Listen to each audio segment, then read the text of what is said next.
Hi everyone, my name is Dee Roussel, also known as Deja, and today I wanted to do a mid-year goal check-in. To say that this year has not gone like I wanted to is definitely an understatement. My theme for this year was consistency, and I feel like I've been anything but consistent. And so I wanted to take a moment to just reflect on the past 6 months and try to see if there's anything that I could do differently, or if there was anything that came up that prevented me from completing or accomplishing any of the goals that I've had. And then even just going forward, seeing what goals I still want to do and just all of that. So this is kind of inspired by the monthly resets that I've been seeing a few people do. And I don't think I could commit to doing this monthly, but I did want to do this biannually at least so that I can make sure that I'm on track, which I don't think that I am, but we will see. Right now, I'm getting ready to just go through my goals and just see what I still want to accomplish and what I don't want to accomplish. And I also just want to reflect on just things that came up and all of that, and just trying to get myself set up for success for the last 6 months. Okay, I am back from doing the reflecting about the past 6 months and also just calculating all of the stats. And so I'm going to go through the stats first because there's only just a few of them that I was really tracking anyway. The first thing is YouTube, which I kind of have been tracking, but not really, because I don't really have any goals with YouTube. I literally just do it because I like doing it. And so with YouTube, I had posted 16 videos for this year. I know I haven't posted every single week, but there was some weeks that I just really did not feel like posting anything, or I couldn't get a video up in time. And so I am kind of indifferent about me posting 16 videos. I think I'm still pretty proud of that. So yeah, 16 videos that I've posted for 2023 so far. I also have 310 subscribers right now, which I'm super happy about. I think at the beginning of this year I started with around 100, so no, maybe 200. I'm completely forgetting, but I'm thankful for even just having 310 subscribers. I never really imagined that I would have that many so far. So yeah, I'm super grateful that people have subscribed to my channel and actually want to see my content. So yeah, thank you for doing that. Kind of going into the writing stuff now, which is really what I was tracking. And if you want to know my reading stats and stuff, you can look at my mid-year book freakout tag, which I'll link up above and down below. But in terms of my writing, I ended up writing 1,311 minutes, and I didn't calculate how many hours are in the last 6 months, but I am not too happy with this number just because I know that it isn't a lot if you take it in the grand scheme of 6 months. And even looking at my little tracker, which I'll show, just looking at my tracker, there's a lot of zeros in there, and I don't know. I know there was times that I probably could have written, but I just didn't. And so it's frustrating to see all of those zeros. One thing I did notice is that when I did write, I ended up writing for probably a little bit over an hour. There was the occasional 30-minute and below. I think towards the end of the 6 months, I started to really just try to write every single day, even if it was a shorter time. And I think that was really speaking to my theme of consistency, as opposed to in the beginning where I was trying to write for longer periods of time and just trying to get stuff done. I wasn't really trying to be consistent. I was trying to finish a project. And I think that's one of the key takeaways that I've had for this last 6 months, is that I've been focused on trying to finish a project as opposed to just being consistent with my writing. And so I really want to make that priority for the rest of this year. I don't really want to focus on trying to publish next year, even if that is what I really want to do and I have all the dreams of like publishing next year. Like I really just want to get into the habit of like sitting down to write consistently, and I'm trying to figure out like a time that would work for me, and even just days, because I also have other things that I'm trying to prioritize as well, namely like trying to get fitness in, and then also trying to spend time with my husband and all of that. So I'm still working on that, but it was definitely interesting to look at that. In terms of the words that I've written, I have written 18,384 words, which is definitely not my best. But the way I'm going to explain this is that the beginning of the year, I was still trying to finish the project that I'm working on, Project T, which is the sci-fi romance I've been working on since, I don't even know, I want to say it's going on maybe 2 years now, but I've been working on Project T, and so I finished that with like 11,000, maybe close to 12,000 words left to do for the beginning of this year. And so I finished that in March, or maybe end of February. I want to say it was March, but I finished that, and then I think the other part of that is that I had to reread Project T so that I could revise it, which is what I'm doing now. And so I think a lot of the time that I spent, which is why that was like a higher number, is that I was rereading that project as opposed to actually writing words. And so I feel like that's why it's a little bit lower. Not to say that that explains everything, because in all honesty, I really wanted to have this like third draft completed of Project T by this point.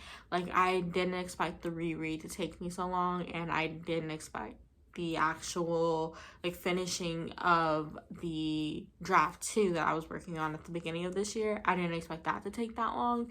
And so 18,000 words is not terrible, but definitely I could get that in a month if I really like pushed myself. Like I remember I've written 25,000 words in 1 month before, and I don't think I've ever done that again. And so just to like see like how much less I've written in the last 6 months as opposed to like 1 month is just crazy to me.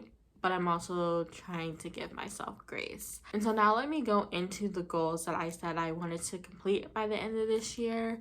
And I will go like one by one, just saying like whether or not I'm still gonna do them, whether or not they're completed, or like just extra thoughts about it. And so yeah, the first one that I had was to write reviews for every single book that I've read. And I'm still trying to catch up on the reviews of the books that I've read. I have general ideas of what I want to say in each of them, but I don't have the reviews written for some of them. And so I definitely want to get to that. And since I am trying to focus less on reading this year and more on my writing, like I don't think it'll take me that long to catch up. But I'm also like just super behind on that. I think I've written maybe 10 reviews out of the 30 books I've read, but yeah, I could be completely wrong about that. But this is a goal I still want to keep, and I still want to keep writing the reviews as best as I can. The next one that I have is to read only books by Black authors, and I am doing this. I will say I almost had a little hiccup, and I'm still not sure whether or not this author is Black or not, because it was this one book called Emotional Self-Care for Black Women or something, but then I was reading a review that the author is not even Black, and then I was like, I can't find any like proof whether or not they're not, and so I just DNF'd it. I am still only reading books by Black authors this year, and I think it's definitely an interesting project. I think I still want to continue this one, and maybe I might even go until next year. I don't know. We'll see about that though, because I feel like I'm discovering a lot of new authors I probably wouldn't have picked up. But yeah, I'm definitely going to keep this one. And so now I'm going to go into the actual writing goals that I had. And the first one was to revise Project T, draft 3. And that is what I'm currently doing. I just finished chapter 1, and I'm in the midst of revising it, but just because the way that I'm doing this revision is a little different, and I don't know if it's giving me extra work or not. But anyway, I'm in the midst of revising that draft, so I am going to keep this goal because I'm currently doing it. And the next goal was to send this draft to betas, which I still plan to do by the end of this year. Again, like, I'm really not trying to focus on getting things done. I'm trying to focus on like being consistent with the things that I'm doing, just to build like a habit. And so if this happens, I'll be happy about that. But again, like, my goal is just to be consistent so I can build a habit. Next one was to write a lead magnet for my pen name, and this one I have not actually done. I have been thinking about like what I want as my lead magnet for like this romance pen name, but I'm not really sure like what I want to do. Part of me wants to have something that connects to the first book that I'm going to release, which I'm hoping to be Project T. But then I'm also like, I can't think of anything interesting to me that I would want to write to use as a lead magnet for that story. And so I'm still thinking about this one. I do still want to write a lead magnet for this pen name, but yeah, I'm stuck on this one. So this one is kind of a, I don't know, we'll see how that goes. And also going with the lead magnet, I wanted to get a cover and then also submit it to newsletter subscribers.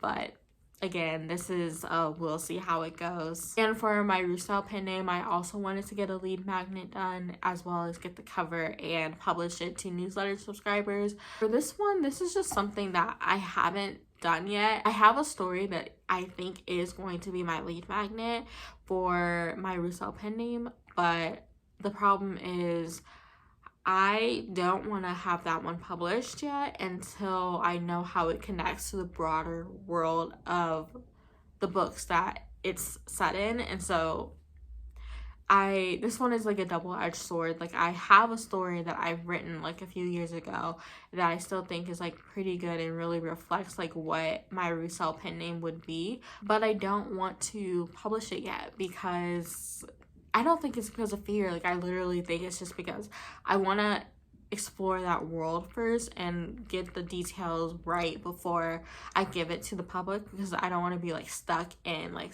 my rules that I created in a short story that I wrote. And so that is a goal that is probably not going to be completed this year. I don't think I'm going to be doing anything with my Roussel pen name, to be honest, because I have quite a few other goals that have to do with my Roussel pen name. Like, I wanted to write a draft of a Roussel novel, which is just like my regular speculative work, and I just haven't done that, and I don't really foresee myself doing it. Roussel is a pen name that is heavier works to me. Like, I wouldn't say it is maybe like trauma heavy, but it feels more, I don't want to say literary either. Like, I feel like it's more of a thing that I have to use my brain for and really like plot out. Like, I really like to experiment with my Roussel pen name stuff as opposed to my other pen name where I literally just like want to explore the character relationships between like two people falling in love with like interesting worlds. But Roussel is more of like critiquing certain aspects of society. I don't really know how to explain Roussel, but I will just say that Roussel will take a lot more brain power, and I don't think I'm in the headspace right now to really be delving into the projects that I have planned for Roussel. I also had a goal for my romance pen name to write a draft of a new novel outside of Project T, and this one I actually started like thinking about kind of going along with like the next goal. I wanted to solidify my publishing plan and like schedule, which I pretty much did, but I think that's what actually got me caught up in the getting things done as opposed to being consistent with stuff. And so I think that I have the project that I want to work on next after Project T, and this one is also a sci-fi romance, but it's different but kind of the same as well. This next project that I want to work on is going to be interesting, and I keep having like mixed things about like how I want it to go, but this one is in the works a little bit. Like, I started just thinking about the characters and thinking about the world and just like the setup for it, and so I would like to get this one done before the end of the year, at least the first draft, which is going to be messy, but I just want to have that done so that I could like really focus on it in the next year if it goes to plan. Then I also had the goal to write a novella series, which this is not going to happen this year. I know what novella series I'm going to write. This novella series is actually part of my publishing schedule that I created. I'm not going to say too much about it, only because like who knows what could happen, but I just know that I'm not going to write that this year. I don't know. If it does happen, I'll be happy, but again, like this is one of those goals that I was just like, if it happens, it's good, but I'm not too worried about it. And the next goal was to track my writing and word count, which I'm doing, which I could give the stats to. So that one is definitely still in progress, and I still plan to do that. And then I wanted to create a newsletter and a pen name for both of my pen names. I would still like to do at least one of these. And for this one, I'm most likely going to do my pen name for my speculative romance, since that is the one that I hope to publish first. I don't know what's holding me back with this one. I just don't think I put in the energy for it because I've been so focused on literally trying to get the novel done, and so I still want to complete this by the end of the year. And even going along with that, because this goes with like my author platform, I do want to be more consistent on social media. I post on YouTube, but I haven't really posted on TikTok ever actually, and I haven't posted on Instagram in the longest, at least not on my feed. I posted in my stories every once in a while, but not like my actual feed. And so I'm still trying to figure out like what I actually want to post on those sites, but again, like I don't think I've put in as much energy as I probably should have for creating the website and creating the newsletter, and also just creating like social media content for those other platforms. YouTube is definitely my booktube channel because I love booktube so much. I also love authortube, but I feel like it can be kind of repetitive, so my writing videos are just very few and far between. But yeah, I definitely do want to be more consistent with that. And of course I have like life goals and stuff that I had that I'm also not being consistent in, and so I definitely have been like reflecting on that as well. And again, I think that it's just because like I haven't really been like really intentional about setting aside the time and like doing that work and just trying to get things done. I think I'm focusing more on like the results as opposed to like building the habits. And so I think that's going to be my strategy for the last 6 months, is I'm going to literally like try to get better at scheduling my time, and also getting better at like sticking to it, because I can schedule the time all day, any day, but it's literally like making myself do it at those times that is going to be a struggle. But to help me get more on track, I will do a little bit of a setup, so then I can come back here and like just tell you like what I did to try to set myself up for success.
Okay, so I have reviewed all the things that I wanted to do in regards to just trying to set myself up for success. And one of the things that I did was just say like what has been keeping me from some of those goals. And so I listed a few things, and then underneath those things I wrote how I could combat that. And so I think I'm gonna write that in bigger letters or something, or maybe put it on a sticky note to just leave on my desk. But I'm hoping that that will help. I think I had like a list of 5 things that really prevented me from doing a lot of the stuff, and some of it is like simple fixes, and others are just like changes to my routines and like what I actually need to do differently. And so I'm super hopeful for the last half of the year. I have also planned out the last half with like just trying to space out the last few things that I wanted to do. And so I have things that I want to do in July, and then certain things I'm going to do in August, and so on. And I feel like it's going to change just because life happens and all of that. But right now I feel really good about where it is, and I think that it is spaced out appropriately where like I don't think I'm going to be too stressed about it. The only thing that I'm thinking about in regards to that though is that I have to like literally stick to the schedule, just because like if I don't, then it's just going to pile on into the next month, and I don't think I have a good track record with that. So I'm curious to see if the way that I planned it out now is going to work for me, or if it's going to be too much for me to keep up with. And I think I need to just keep reminding myself that consistency is the key here, that as long as I meet my goal of writing or doing something writing related at least 3 times a week, I will be perfectly fine with like where I'm at. And I think I'm even going to expand that and saying that I want to write for at least 30 minutes a week. No, not 30 minutes a week. 30 minutes for the 3 times that I write. But yeah, I feel good about the last half of the year. I still need to set up for July since it's currently July 3rd, and I really am just behind and just setting up for the last half. But now that I'm done setting up for the last half of the year, at least in terms of reflecting and all of that, like I feel good to get ready to set up for July, which is just really creating like my affirmations that I want to do, which I don't really do affirmations that much, but I really do when I get more into them. And also I have to list all my to-dos for the month and just, I don't know, just set up for like everything that's upcoming. And I have a pretty good idea of what that's going to be. And so I don't expect that to take too long. But that will wrap up my mid-year check-in reset vlog, kind of, I guess. I feel like it was mainly me talking with like a few clips of me doing stuff, but you know, it's kind of a vlog, I guess. But anyway, I thank you guys for watching my reset vlog. I want to know, like, how do you reset like your months, or maybe you do it biannually like I'm trying to do, or maybe you do it weekly. I'd be very curious because I'm still very new to just this resetting stuff, and so I've watched a few videos, which I'll link down below, of just different like booktubers resetting their months, and so I am definitely inspired by that. But yeah, definitely share some tips that you have for resetting your months, or just resetting in general, because I would definitely love to learn more. And if you don't have like a routine for resetting, maybe just leave a calendar emoji. Is that a, I don't even know if that's an emoji. But I thank everyone for watching, and I will see you in my next video. Bye.